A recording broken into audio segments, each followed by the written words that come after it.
नमस्कार दोस्तों, मैं राहुल। हमारे YouTube चैनल पर आपका हार्दिक स्वागत है। मैं पढ़ा रहा हूँ आपको एडवांस मैथ में चल रहा अपना ज्योमेट्री की मेरी 3 से 4 क्लास स्टार्ट हो चुकी है। मैंने बेसिक ज्योमेट्री से स्टार्ट किया था। उसके बाद में मैं अब कुछ कंसेप्ट और अप्लाई करता हूँ, मैं वो बताता हूँ कैसे होता है। और जैसा कि अपन ने कल एक प्रॉपर्टी पढ़ी थी, उसको मैं प्रूफ भी करता हूँ। जैसे अपन ने लास्ट टाइम क्या प्रॉपर्टी थी, वो समांतर रेखाएँ हैं, 2 समांतर रेखाएँ हैं। मैं मान लेता हूँ ये दोनों समांतर रेखाएँ L1 है और ये L2 है। अपन ने पढ़ा था कि मैं बोलूँ कि ये एंगल मैं बोल दूँ A डिग्री है, ये एंगल मेरा B डिग्री है और ये एंगल कितना है, X डिग्री है। तो मैंने क्या पढ़ाया था प्रॉपर्टी के अंदर, X बराबर एंगल A डिग्री प्लस का एंगल B डिग्री का सम X के बराबर होता है। ये प्रॉपर्टी ये याद रखना। इसको प्रूव करता हूँ, देखना।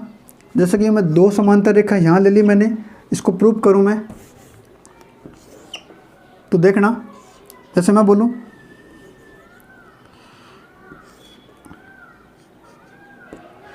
ये एंगल मेरा A डिग्री है, ये एंगल मेरा B डिग्री है और ये कौन सा है, X डिग्री है। तो मैं क्या करता हूँ, ये दोनों मेरी समांतर रेखाएं हैं, इनके बीचों बीच एक समांतर रेखा और खींच देता हूँ मैं। ये मैंने एक समांतर रेखा और खींच दी, ये समांतर रेखा है। तो एक बात बताओ मेरे को, एंगल A, तो ये भी कौन सा होगा, एंगल A ही होगा। क्यों, एकांतर कोण है, एकांतर कोण बराबर होते हैं, तो ये कौन सा होगा, A डिग्री होगा। इसी प्रकार ये देखो आप, ये भी एकांतर कोण है, तो ये कितना होगा, B डिग्री होगा। तो A प्लस B, और ये पूरा कितना है, X माना था मैंने, तो X बराबर क्या होगा, X बराबर क्या होगा, angle A plus angle B degree, ये होगा। एक क्वेश्चन देख लो आप। जैसे मैं बोलूँ एक क्वेश्चन है, जैसे मैं बोल दूँ ये एंगल मेरा 15 डिग्री है, ये एंगल मेरा 25 डिग्री है, और मैं ये बोल दूँ 2x प्लस का 10 डिग्री है। ये एंगल 2x प्लस का 10 डिग्री है। तो मुझे x की वैल्यू बताओ, x बराबर क्या होगा। ये क्वेश्चन है, तो बताओ। डायरेक्ट बता सकते हो आप क्या, कि देखो दायां भाग बराबर क्या होगा, बायां भाग। तो दायां भाग क्या है, 2x प्लस का 10 बराबर क्या होगा, बायां भाग का सम देख लो। 15 25 कितने हो गए, 40।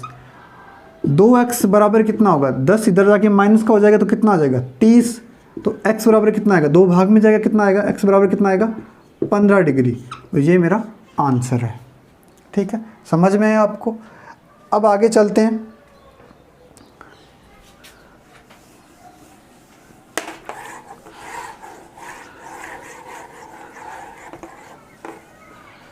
अब पढ़ते हैं अपन चतुर्भुज। चतुर्भुज के चारों कोणों का योग कितना होता है, 360 डिग्री। देखना,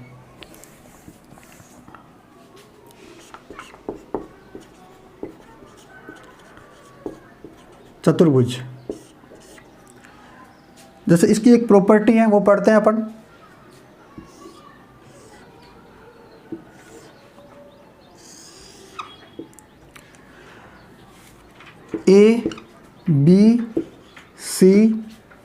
ABCD एक चतुर्भुज है। अगर मैं AB को पीछे बढ़ाऊं, इसी प्रकार DC को आगे बढ़ाऊं, मान लेता हूं इसका इंटीरियर एंगल, ये मान लेता हूं A डिग्री है और ये B डिग्री है, और ये वाला एक्सटीरियर एंगल मान लेता हूं Y डिग्री, और ये मान लेता हूं X डिग्री। क्या माना मैंने, ABCD एक चतुर्भुज है मेरे पास। मैंने इसके 2 एंगल तो ले लिए, इंटीरियर एंगल ले लिए, एंगल A और एंगल B, और इसके एक्सटीरियर एंगल बाह्य कोण ले लिए Y और X। तो क्या होता है, ये डायरेक्ट याद रखना आप। मैं बोल दूँ angle A plus angle B, A degree plus का B डिग्री का सम एंगल बाह्य कोण कौन कौन से हैं, X डिग्री प्लस का Y डिग्री, ये दोनों क्या होते हैं, बराबर होते हैं। कैसे होते हैं बताता हूँ अभी। देखो यहाँ देख लेना,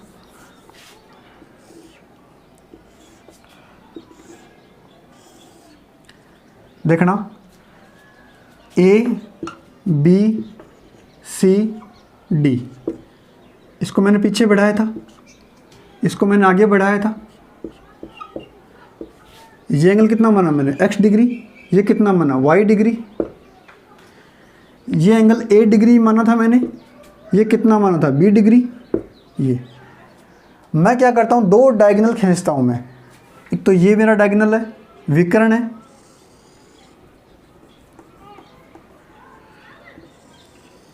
ये विकर्ण है, और एक ये विकर्ण है। तो देखो आप इसके दो पार्ट बन गए, तो मैं मान लेता हूँ ऊपर वाला पार्ट, देखो ये पूरा ए है, पूरा ए है, मैं मानता हूँ ये वाला A1 भाग है, ये B2 है, मतलब B1 है, मतलब ये वाला एंगल A1 मान लिया मैंने, ये B1 मान लिया। तो इसी प्रकार अगर ये B भाग था, पूरा पूरा कोण B था, तो मैं मान लेता हूँ ये B1 है और ये B2 है। हो गया, कुछ नहीं किया मैंने, दो विकर्ण खींचे, दो विकर्ण खींचे, ये पूरा भाग A है, तो क्या हो गया, सॉरी इसको मानूंगा A2, ये A2 होगा ना, A1 A2, टोटल भाग A है तो दो पार्ट कर दिए A1 A2, तो ये क्या होगा B1 B2। सही है। अब देखना, अगर मैं बात करूं त्रिभुज की ABD में, त्रिभुज ABD की बात करूं, त्रिभुज ABD में, त्रिभुज ABD की बात करूं मैं, तो देखना कल एक मैंने प्रॉपर्टी पढ़ाई थी, क्या पढ़ाई थी कि त्रिभुज के दो इंटीरियर एंगल का सम त्रिभुज के बाह्य कोण के बराबर होता है, बाह्य कोण के बराबर होता है। तो x बराबर क्या आएगा यहाँ पे, x बराबर एंगल A1 प्लस का B1 आएगा।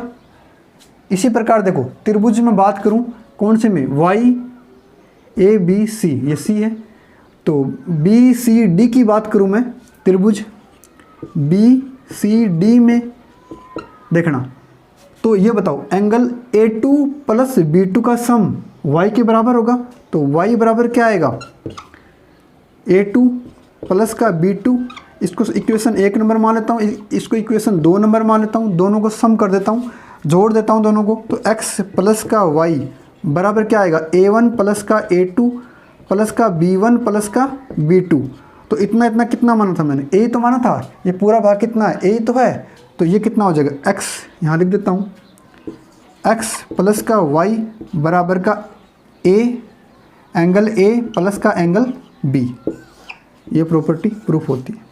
तो आपको डायरेक्ट याद रखना है, दे दे कुछ भी दे दे आपको, इन दोनों का sum interior angle a plus b का सम के बराबर होता है। डायरेक्ट प्रॉपर्टी आपको याद रखनी है, ठीक है। इसका स्क्रीनशॉट ले लेना, आगे चलते हैं अपन।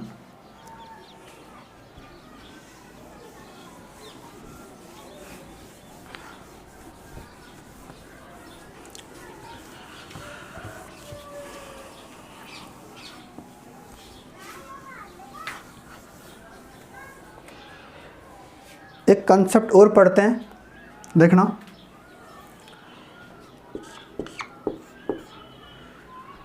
मैं 4 समांतर रेखाएं खींचता हूँ, 1 2 3 4, ये चारों क्या मेरी समांतर रेखाएं, नाम दे दूँ इसको, ये L1 है, ये L2 है, ये L3 है, ये L4 है।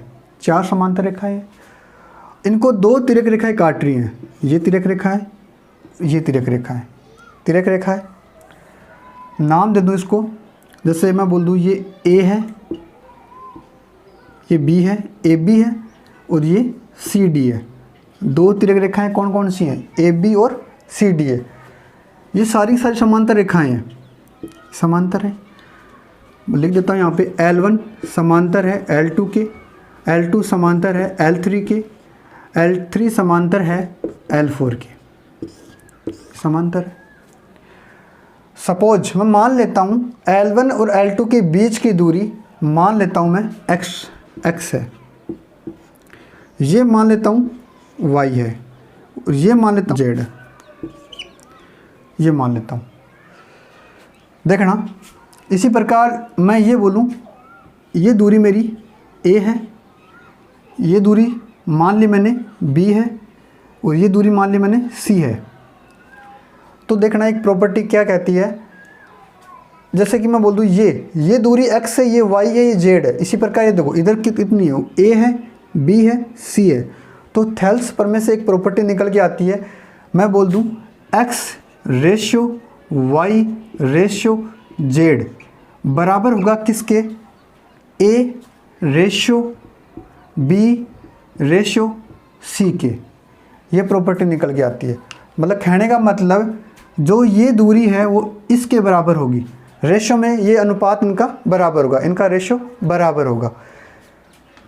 ठीक है, जैसे मैं बोलूँ यहाँ पे पहले x ले लेता हूँ मैं, x बटे कर देता हूँ मैं, x प्लस का y प्लस का z कर दूँ तो इधर भी यही कंडीशन लगानी पड़ेगी। ऊपर क्या आएगा, a बटा क्या आएगा, a प्लस का b प्लस का c, ये करना पड़ेगा। इसी प्रकार देखो मैं बोल दूँ पहले x प्लस का z ले लेता हूँ, x प्लस का z तो बटा क्या कर दिया मैंने, x प्लस का y प्लस का z, रेशियो ले रहा हूँ, अपन रेशियो में कैसे भी कर सकते हैं। तो इधर भी क्या करना पड़ेगा, a प्लस का c, a प्लस का c बटा a प्लस का b प्लस का c, ये करना पड़ेगा। ऐसे नहीं समझ में आएगा। अब एक क्वेश्चन लेता हूँ मैं, देखना। जैसे मैं बोल दूँ, इसको मिटा देता हूँ एक बार के लिए। ये प्रॉपर्टी याद रखना, ये ratio x ratio y ratio z का ratio a ratio b ratio c के इक्वल होगा। आगे चलते हैं, मैं एक क्वेश्चन करा देता हूँ।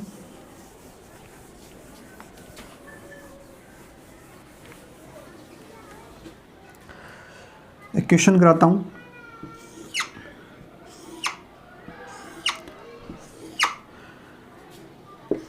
L1 L2 L3 L4 ये चारों की चारों समांतर रेखाएं हैं, ये समांतर रेखाएं हैं। L1 समांतर है L2, समांतर है L3, समांतर है L4, ये समांतर है, पैरेलल है। ये दो तिर्यक रेखाएं हैं। जैसे मैं बोल दूं ए सेगमेंट की बात कर रहा हूँ, ए बी सेगमेंट है, ये बी सी सेगमेंट है, तो ये सी डी सेगमेंट है। ए बी सी डी, इधर नाम दे दूँ ई एफ जी एच, ये है A B C D E F G H. जैसे मैं इस पार्ट की बात करूँ, इस लेंथ की बात करूँ, मैं बोल दूँ ये 15 मान लिया मैंने, इसको 25 मान लूँ मैं, इसको मान लूँ मैं 10, ये मैंने मान लिया। तो मुझे ई एफ बराबर क्या होगा, ई एफ का मान क्या होगा, ये क्वेश्चन पूछ लिया। ई एफ ये वाला हिस्सा कितना होगा। देखो आप अभी मैंने क्या पढ़ाया था, जो इसका रेशियो आएगा वो किसके बराबर होगा, इसके बराबर आएगा। देखो आप E F ratio F G ratio जी एच किसके बराबर होगा, इसके तो बराबर होगा। अभी तो लिखा था मैंने, तो ये कितना आएगा 15 रेशियो 25 रेशियो 10। क्या कट रहा है, क्या कट रहा, 3 है, 5 दिए 15, 5 25, 5 दूनी 10, ये कितना, ये हो गया। और टोटल मान लेता हूँ, ये टोटल ई से लेके एच तक लंबाई मान लेता हूँ मैं 40। कितनी मान ली मैंने, 40, ये मान ली मैंने। तो देखो आप टोटल कितनी होगी, ये देखो आप ई एफ एफ जी जी एच, यहाँ रेशो में कितना टोटल कितना आ रहा है, 5 3 8 2 10, तो 10 की वैल्यू कितनी आएगी टोटल यहाँ कितना दे रखा है, क्वेश्चन में दे रखा है 40। आपको एक्स मान के नहीं करना, डायरेक्ट करना है। तो 10 की वैल्यू 40, तो एक की वैल्यू कितनी आएगी 4, एक की वैल्यू 4 है, तो किसकी पूछिए, ई एफ की वैल्यू पूछिए, तो एक की वैल्यू 4, तो 3 की वैल्यू कितनी आएगी 12। ये मेरा आंसर है, ये मेरा आंसर है। ये क्वेश्चन है, सिंपल क्वेश्चन है, थेल्स पर में से निकल के आया है, देख लेना इसको। ठीक है, आगे चलते हैं। इसी प्रकार एक प्रॉपर्टी और करवा देता हूँ मैं।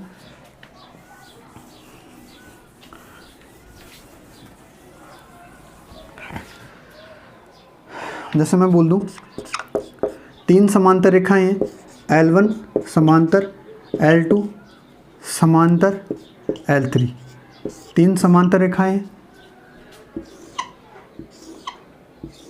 ये 2 तिर्यक रेखाएं हैं।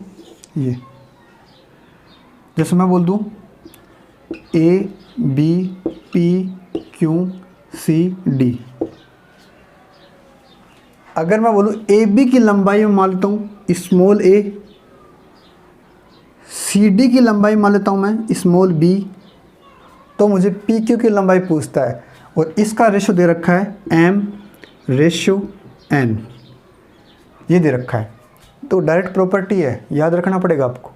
क्या बोल रहा है, L1 L2 L3 तीन समांतर रेखाएं हैं और ये दो मेरी तिर्यक रेखाएं हैं। क्या दे रखा है, ये लंबाई, ये लेंथ मेरे को a दे रखा है, ये लेंथ मेरे को b दे रखा है, इसकी लेंथ पूछेगा आपसे। तो क्या करना आपको, डायरेक्ट प्रॉपर्टी इसकी, इसको तो गुणा करना है n से और इसको गुणा करना है m से, मतलब a into n plus b into m, ये करना पड़ेगा।